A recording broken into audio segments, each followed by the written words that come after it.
الحمد لله نحمده ونستعينه ونستغفره ونؤمن به ونتوكل عليه ونعوذ بالله من شرور أنفسنا ومن سيئات أعمالنا من يهده الله فلا مضل له ومن يضلل فلا هادي له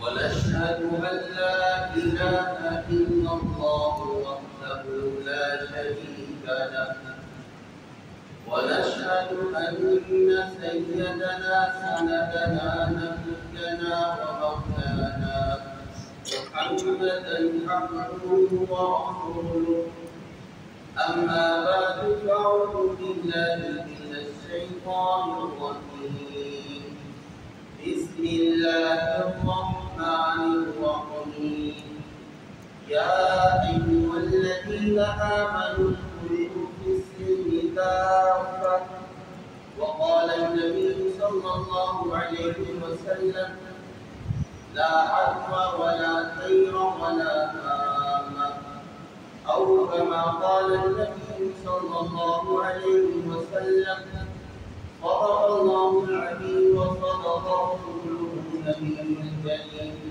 ونحن على ذلك لمن الشاكرين والحمد لله رب العالمين.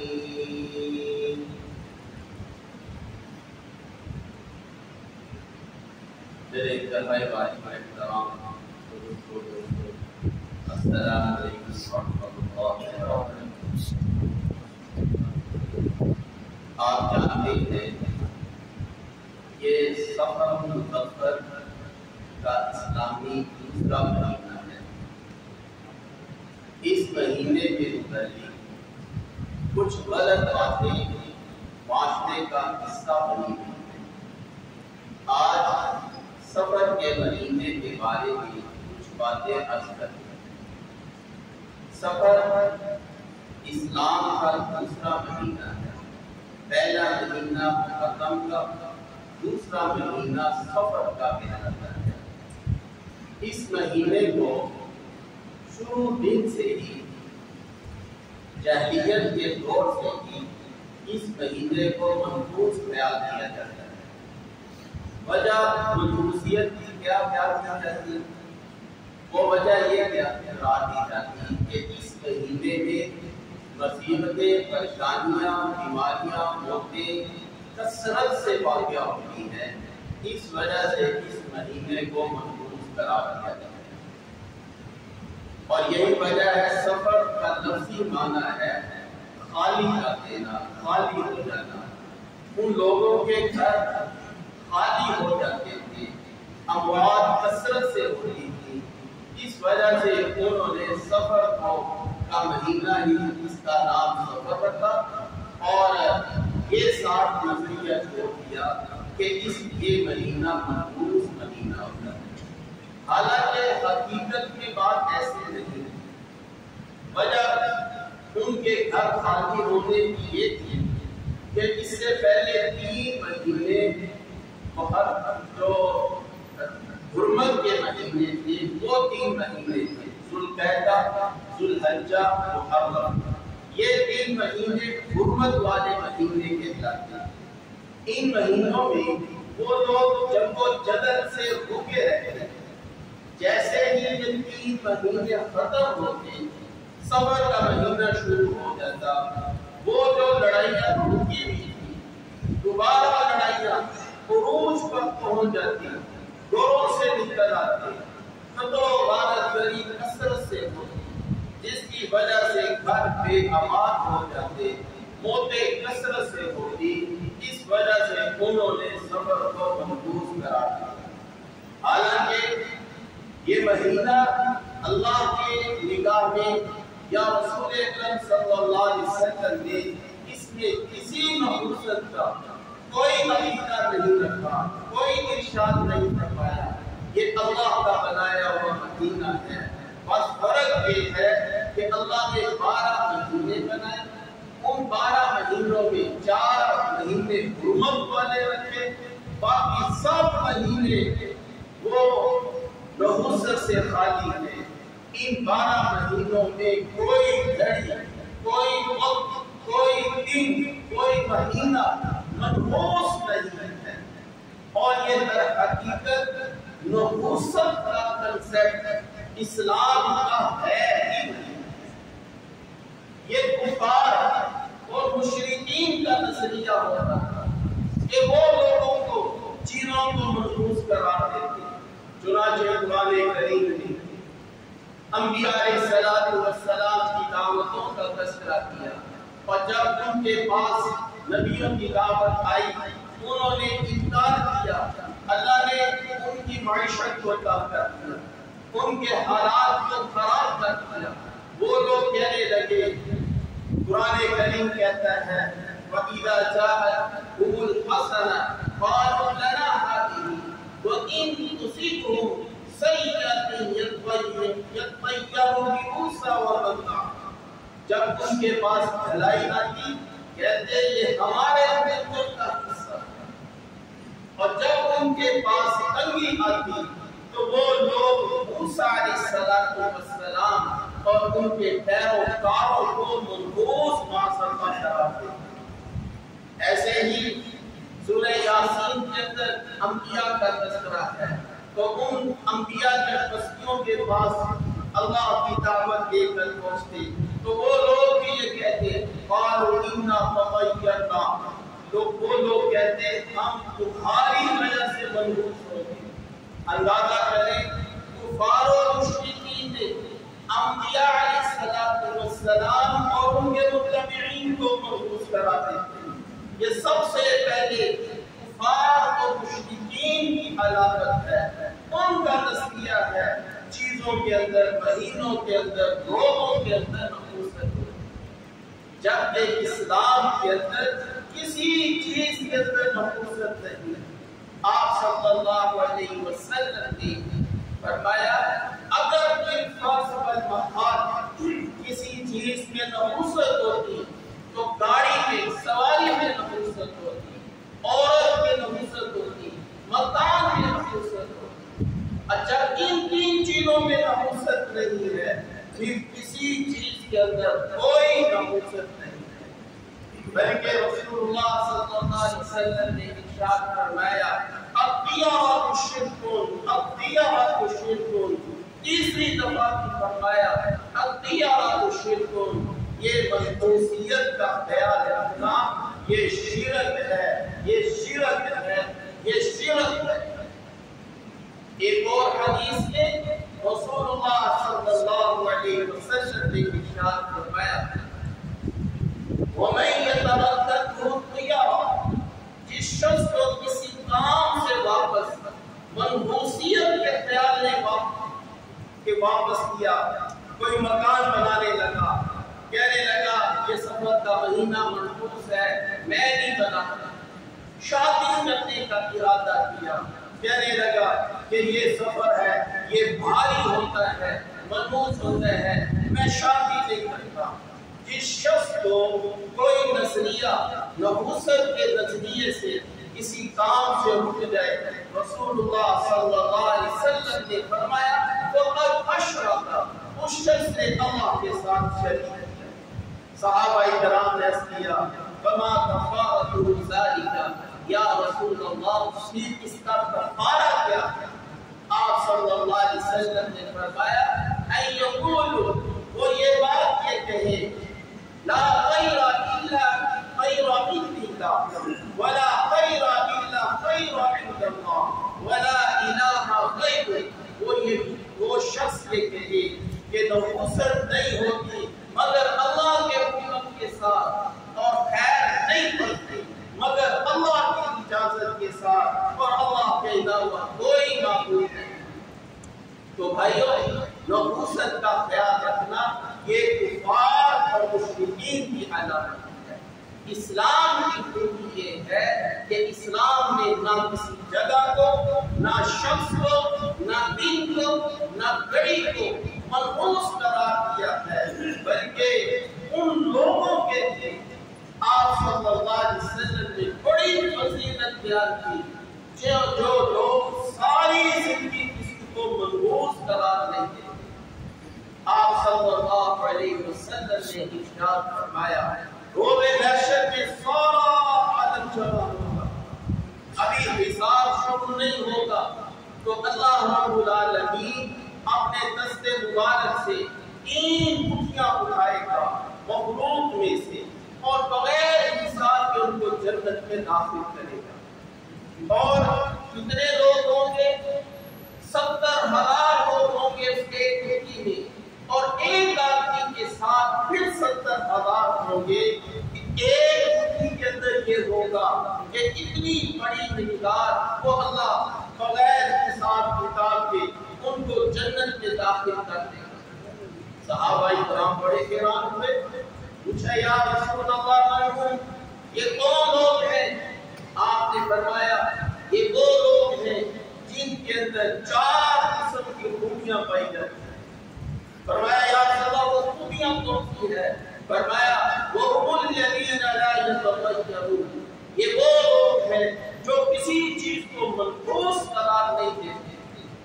اور دوسری بات وہ الذین لا یتطیرون, یہ وہ لوگ ہوں گے جو کئی نہیں کرواتے. یہ کئی یہ ان لوگوں کا ایک نظریہ تھا جو لاعلاج مرض ہوتا تو اس کو لوہے کی سلاخوں کے ساتھ اس کے جسم کو داغا جاتا, تکلیف بے انتہا ہوتی, فائدہ کچھ نہ ہوتا. آپ نے اس کی بھی ممانعت فرمائی. معلوم ہوا ایسا علاج جو سب قابل تکلیف ہو لیکن فائدے میں کم ہو تو اس سے بھی منع فرمایا. ولا یتکیبون, وہ کئی بھی نہیں کرتے. اور تیسری خوبی یہ فرمائی وہ 4 اونگ نہیں کرتے, وہ کفریہ اور شرکیہ تعویذ گنڈوں میں مبتلا نہیں ہوتے. اور چوتھی خوبی فرمائی وَهُمُ الَّذِينَ يَتَوَكَّلُونَ عَلَى اللَّهِ, یہ وہ لوگ ہیں جو اللہ پر بھروسہ کرتے ہیں, توکل کرتے ہیں. اللہ کرے یہ ساری خوبیاں الحمدللہ ہم میں سے ہر شخص اپنا سکتا ہے.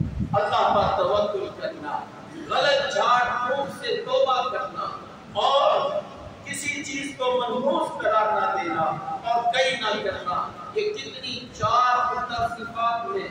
تو یہ جن کے اندر یہ صفات ہوں گی اللہ امت میں سب سے پہلے ان کو نکال کر باقیوں کا حساب کتاب شروع کرے گا. اور اس وجہ سے نحوسیت ممنوع ہے کہ اللہ کی پیدا کی ہوئی چیز کو بندہ یہ گمان کرے یہ منحوس ہے. اللہ کے ہاں انتہائی منحوس ہے. دیکھیں آپ اپنا ایک گھر بنائیں, بڑے پیار سے محبت سے چیز بڑھ کر اس کو خوبصورت بنائیں, اور ایک گلی سے شخص گزرے اور یہ کہہ دے یہ گھر بڑا منحوس ہے, آپ کو کتنا غصہ آئے گا؟ بنانے والا میں, جگہ میری, خواہش میری, طریقہ میرا, تم کون ہوتے ہو میرے گھر کو منحوس قرار دینے والے؟ ایسے ہی اللہ فرماتے ہیں تینوں کو میں نے پیدا کیا, مخلوقات کو میں نے پیدا کیا, میری بنائی ہوئی مخلوق کو تم منحوس قرار دیتے ہو. اللہ کو بڑا غصہ ہے. بخاری شریف کی حدیث ہے, رسول اللہ صلی اللہ علیہ وسلم نے فرمایا ان اللہ تعالی یقول یوزینی ابن آدم ویسب الدہر.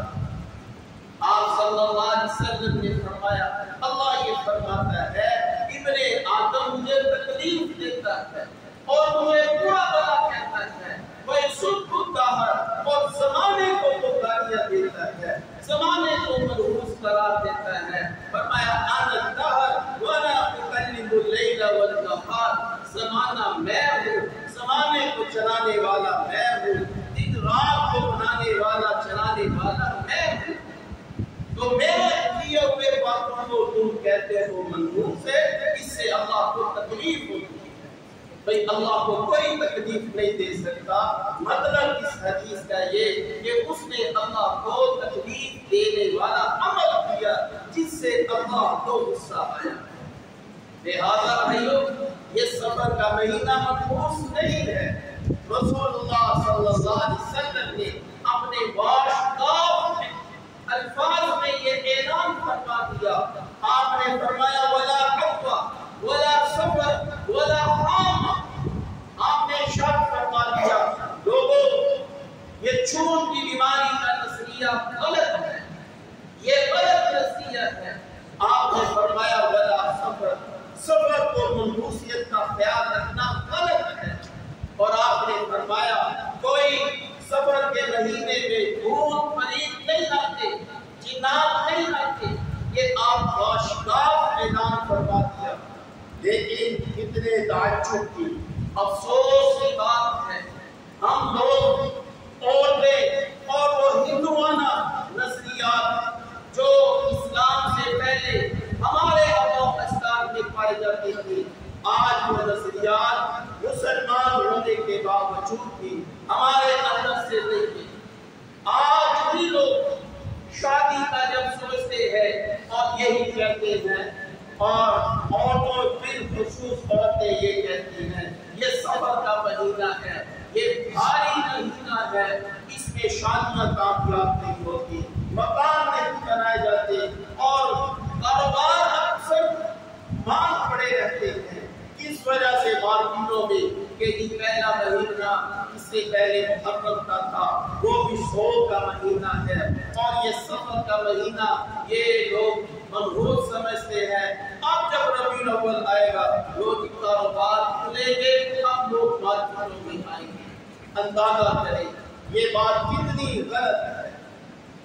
آپ صلی اللہ علیہ وسلم اتنے واشدار الفاظ میں فرما رہے ہیں سفر میں کوئی مقصد نہیں, لیکن افسوس ہمارے اندر سے یہ نظریہ نہیں رہتا. آج اتنی شادیاں نہیں ہوتی, کس وجہ سے؟ سفر کی وجہ سے. اور لوگوں نے من گڑت نظریات اس مہینے میں بنا رکھے ہیں. سفر کے جو پہلے 13 دن ہے اس کے بارے میں کہتے ہیں یہ 13 تیزی ہے. بھئی یہ 13 دنوں میں بڑی تیزی ہوتی ہے, مسائل کے اندر پریشانیوں کے اندر یہ بڑی تیزی کے دن ہوتے ہیں, لہذا ان دنوں میں کوئی عمل نہیں ہونا چاہیے. اور پھر جب یہ 13 دن گزرتے ہیں محرم کا آخری دن آتا ہے, لوگ حسن صحت مناتے ہیں. بھئی کیا وجہ ہے حسن صحت کی؟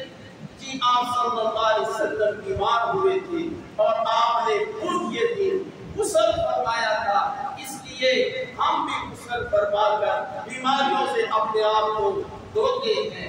کچھ لوگ اس دن روزہ رکھتے ہیں اور شام کو کچوری اور حلوے کو تقسیم کرتے ہیں, اور اس کے روزے کا نام رکھا ہے کچوری روزہ, کہ بھئی اس دن کا روزہ رکھنا ہے کہ اللہ نے ہمیں مصائب سے بچا رکھا ہے. حاشا اللہ, ایسی کوئی بات نہ قرآن نے نہ حدیث نے نہ صحابہ اکرام نے نہ اولیاء اکرام نے, دین کے کسی حاشیے کے اندر ایسی بات نہیں ہے. بلکہ الٹا میں آپ کو بتاؤں, آپ صلی اللہ علیہ وسلم سفر کے مہینے کی آخری دن کو آپ کی بیماری کی سختی تیزی شروع ہوئی تھی. آپ کی بیماری تیز ہو گئی تھی. آپ لوگ اس ملک کے آخری سفر میں بیمار ہو رہے ہیں, آپ کی بیماری میں تیزی آ رہی ہے, آپ دوسرے سے بنا رہے ہیں اور یہ خوشیاں منا رہے ہیں. یہ سب اسلام کی تعلیمات کے خلاف ہے. میرے بھائیوں, اللہ رب العالمین کا حکم ہے یا ایھا الذین آمنوا ادخلوا فی السلم کافہ, لوگوں سارے کے سارے اسلام میں داخل ہو جاؤ. یہ نہیں کہ مسلمان تو ہوتے اور نظریات ہمارے ان لوگوں کی طرح ہے جو ہندو ہیں, جو مشرک ہیں, جو اللہ کے دشمن ہیں, ان کے نظریات دین میں پال کرتے ہیں.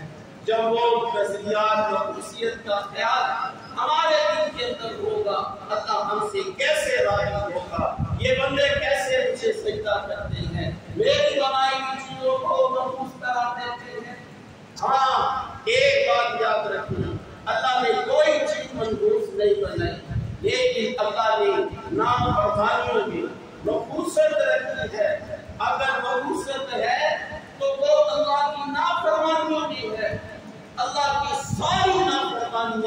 یہ نحوست کا ذریعہ ہے۔